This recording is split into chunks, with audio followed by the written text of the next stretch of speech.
Hello friends and dear students, आज हम कक्षा 12 मानव भूगोल के चैप्टर 2 विषय जनसंख्या वितरण घनत्व और वृद्धि के पार्ट 2 इसमें दूसरा पार्ट बनाया गया है वीडियो में। उसमें पढ़ेंगे जनसंख्या परिवर्तन के प्रमुख घटक, जन्म, मृत्यु और प्रवास। इसके बारे में विस्तृत जानकारी हासिल करेंगे, प्राप्त करेंगे। तो आप चैप्टर को अच्छी तरह समझने के लिए पूरी वीडियो को ध्यानपूर्वक देखें। तो आइए शुरू करते हैं आज का वीडियो और देखते हैं कि जनसंख्या परिवर्तन है, इसके प्रमुख घटक कौन कौन से हैं।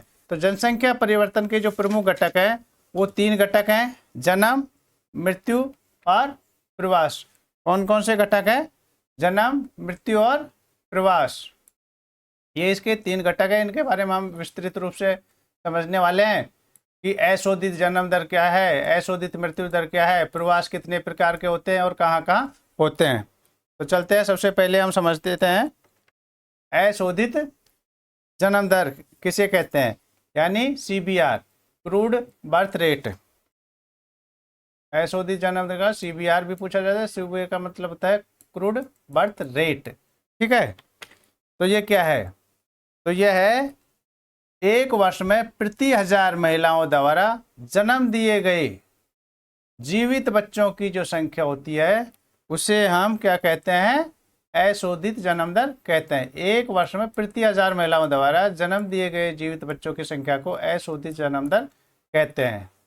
इसको निकालने का एक सूत्र है, फॉर्मूला है, वो है कि किसी एक वर्ष में जीवित बच्चों की संख्या, जो जन्म लेने वाले बच्चे हैं उनकी संख्या में भाग दे देते हैं किसी एक वर्ष के बीच में जो कुल आबादी है, कुल पॉपुलेशन है उसका, और उसको मल्टीप्लाई कर देते हैं, यानी गुणा कर देते हैं 1000 से। तो जो संख्या आएगी उसे अशोधित जन्म दर कहते हैं। अब जान लेते हैं अशोधित मृत्यु दर क्या है। तो अशोधित मृत्यु दर यानी CDR, क्रूड डेथ रेट क्या है?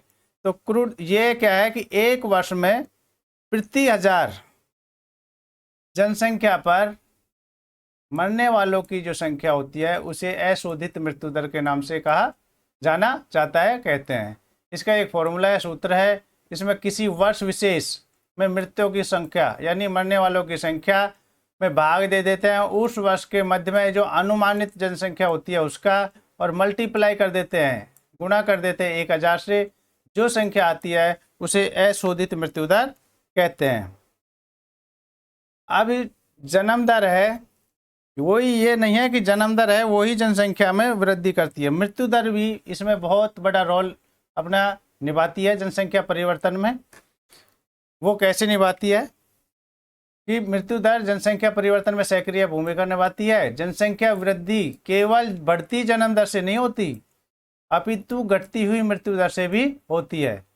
जैसे जन्म दर बढ़ रही है, ठीक है, लेकिन मृत्यु दर भी बढ़ रही है तो जनसंख्या में वृद्धि नहीं होगी, या तो स्थिर होगी या घट जाएगी। लेकिन जनसंख्या में जन्म है वो बढ़ रहा है, जन्म दर बढ़ रही है, और उसके साथ मृत्यु दर घट रही है, तो जनसंख्या में वृद्धि क्या होगा? बहुत तेज गति से होगी, क्योंकि जन्म दर है वो तो बढ़ रही है लेकिन मृत्यु दर घट रही है, तो जनसंख्या में वृद्धि ज़्यादा होगी। तो यह है जो मृत्यु दर है वो भी जनसंख्या परिवर्तन में महत्वपूर्ण भूमिका निभाती है, अदा करती है। ठीक है, अब बात करते हैं प्रवास। प्रवास क्या है? तो प्रवास एक स्थान से दूसरे स्थान पर जो आदमी चले जाता है, ये मान लीजिए ये एक व्यक्ति है, ये स्थान से B स्थान पर जाता है, तो एक स्थान से दूसरे स्थान पर, ये यहाँ से जाके यहाँ चले जाता है, तो जो एक स्थान से दूसरे स्थान पर जाने की जो वजह है उसको कहते हैं प्रवास। ये व्यक्ति है, अब ये क्यों गया, क्या कारण है, ये आगे बताऊंगा मैं। तो आपको समझाते हैं, ए व्यक्ति है, ये एक जगह है A और दूसरी जगह है B, तो ये व्यक्ति एक ही है, ये एक जगह से दूसरी जगह चले गए, तो जहाँ से जाता है उसे कहते हैं उद्गम स्थान, और जहाँ पर जाता है उसे कहते हैं गंतव्य स्थान। क्या कहते हैं? जहाँ से गया उसे उद्गम स्थान कहते हैं, और जहाँ पर गया है उसे कहते हैं गंतव्य स्थान। यहाँ से आदमी गया इसे उद्गम स्थान कहा, और यहाँ पर आकर रहने लगा इसे गंतव्य स्थान कहा जाता है, स्थल कहा जाता है। ठीक है, अब इसे उत्प्रवासी या अप्रवासी भी कहते हैं। तो उत्प्रवासी क्या है? जहाँ से व्यक्ति गया उसे उत्प्रवासी या इमाइग्रेशन कहते हैं, और जहाँ पर आकर रहने लगा है वह आप्रवासी कहते हैं। अब हम इसे इस तरह से भी समझ सकते हैं, थोड़ी ट्रिक लगाएंगे समझने के लिए कि उत्प्रवासी किसे कहते हैं। तो उत्प्रवास का मतलब ऊ से हम ले सकते हैं कि ऊ से होता है उड़ना, ये आदमी या कोई चीज़ यहाँ से उड़ी, और आ का मतलब आना, और यहाँ आ गई, यहाँ से उड़ी और यहाँ आ गई, तो ये उड़ी यहाँ पर क्या हो गया, यहाँ से चले गई है और यहाँ पर आ गई है, तो उड़ने को उत्प्रवास और आने को आप्रवास कहते हैं। अब इसका एक रीज़न यह है कि ये उद्गम स्थान है, यहाँ पर क्या है, तो यहाँ पर जो उद्गम स्थान या उत्प्रवास है, यहाँ पर जनसंख्या में कमी होती है। उद्गम स्थान या उत्प्रवास पर क्या होता है, जनसंख्या में कमी होती है, और गंतव्य स्थान या आप्रवास में जनसंख्या में वृद्धि होती है। यानी उद्गम स्थान जनसंख्या में कमी को दर्शाता है और गंतव्य स्थान या आप्रवास जनसंख्या में वृद्धि को दर्शाता है। अब ये कैसे होता है ये थोड़ा सा आगे बताएंगे कि ये उत्प्रवास कहाँ से कहाँ होता है। ठीक है, प्रवास गांव से गांव में हो सकता है, शहर से शहर हो सकता है। ये तो एक बार इसकी दोबारा से बता देता हूँ कि प्रवास क्या है। तो प्रवास जब लोग एक स्थान से दूसरे स्थान पर जाते हैं तो उसे क्या कहते हैं, प्रवास कहते हैं। और वह स्थान जहाँ से लोग गमन करते हैं उसे उद्गम स्थान कहते हैं। यहाँ से गमन कर गए तो इसे उद्गम स्थान कहते हैं, और जहाँ पर लोग आते हैं तो उसे गंतव्य स्थान कहते हैं। तो जहाँ पर लोग आते हैं उसे क्या कहते हैं, जिस स्थान में आगमन करते हैं उसे क्या कहते हैं, उसे कहते हैं गंतव्य स्थल या स्थान कहते हैं। यहाँ से आए उद्गम और यहाँ से आए गंतव्य स्थान। ठीक है, उद्गम स्थान जैसे बता ही दिया, उद्गम स्थान जनसंख्या में कमी को दर्शाता है, और जबकि गंतव्य स्थान है जनसंख्या में वृद्धि को दर्शाता है, अब जनसंख्या वहाँ पर बढ़ जाती है। अब प्रवास कितने प्रकार का होता है, तो प्रवास 3 प्रकार का होता है, स्थायी, अस्थायी तथा मौसमी हो सकता है। ठीक है, और दूसरी तरह से देखा जाए तो ये स्थानीय, अंतर्राज्यीय और अंतर्राष्ट्रीय हो सकता है। तो अभी हम बात करते हैं स्थायी, अस्थायी और मौसमी। तो स्थायी का मतलब होता है कि एक आदमी यहाँ से गया और परमानेंट दूसरी जगह पर रहने लगा तो उसे स्थायी प्रवास कहेंगे। कोई आदमी जाता है और 2 महीने, 5 महीने, 6 महीने, साल भर में वापस अपने मूल स्थान पर आ जाता है, उसे अस्थायी प्रवास कहते हैं, रोजगार की तलाश में जाता है।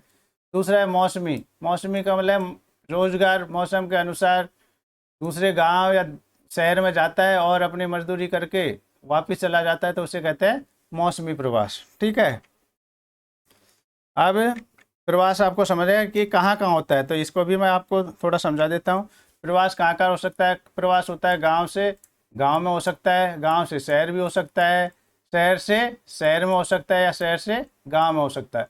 इस तरह का जो प्रवास है इसे हम कहते हैं स्थानीय प्रवास। इसे क्या कहते हैं, स्थानीय प्रवास कहते हैं। और एक राज्य से दूसरे राज्य में भी हो सकता है। ठीक है, यह भी अस्थायी हो सकता है, स्थायी भी हो सकता है और अस्थायी भी हो सकता है। तो इसे हम कहते हैं अंतर्राज्यीय प्रवास।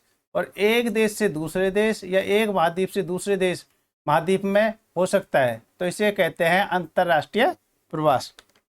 चलो आगे समझते हैं इसको, मैप के माध्यम से समझाने का प्रयास करता हूँ। ये भारत है, हमारा देश है।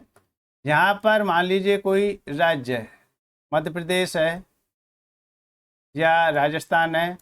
यहाँ से कोई व्यक्ति एक गांव से दूसरे गांव में जाता है, या एक गांव से दूसरे शहर में जाता है, या एक शहर से दूसरे शहर में जाता है, या शहर से वापस गांव में आता है। तो इस तरह का जो प्रवास होता है कोई भी एक स्टेट में ही होता है, तो इसे बोलते हैं हम, क्या कहते हैं इसे हम कहते हैं स्थानीय प्रवास। क्या कहते हैं इसे स्थानीय प्रवास के नाम से जाना जाता है। तो स्थानीय प्रवास यहाँ होता है, स्थानीय प्रवास। अब एक राज्य से दूसरे राज्य में जो जाता है, एक राजस्थान से मध्य प्रदेश में या कर्नाटक या महाराष्ट्र में आ गया, मतलब एक राज्य से दूसरे राज्य में आ गया, बिहार से महाराष्ट्र में आ गया, मुंबई चले गया, तो इसे कहते हैं अंतर्राज्यीय प्रवास। इसे क्या कहते हैं, अंतर्राज्यीय प्रवास कहते हैं। तो ये समझ में आ गया होगा आपको, उम्मीद है ये ठीक से समझ में आ गया कि एक ही स्टेट में कहीं जाना, जैसे ये, तो इसे कहते हैं स्थानीय प्रवास, ठीक है।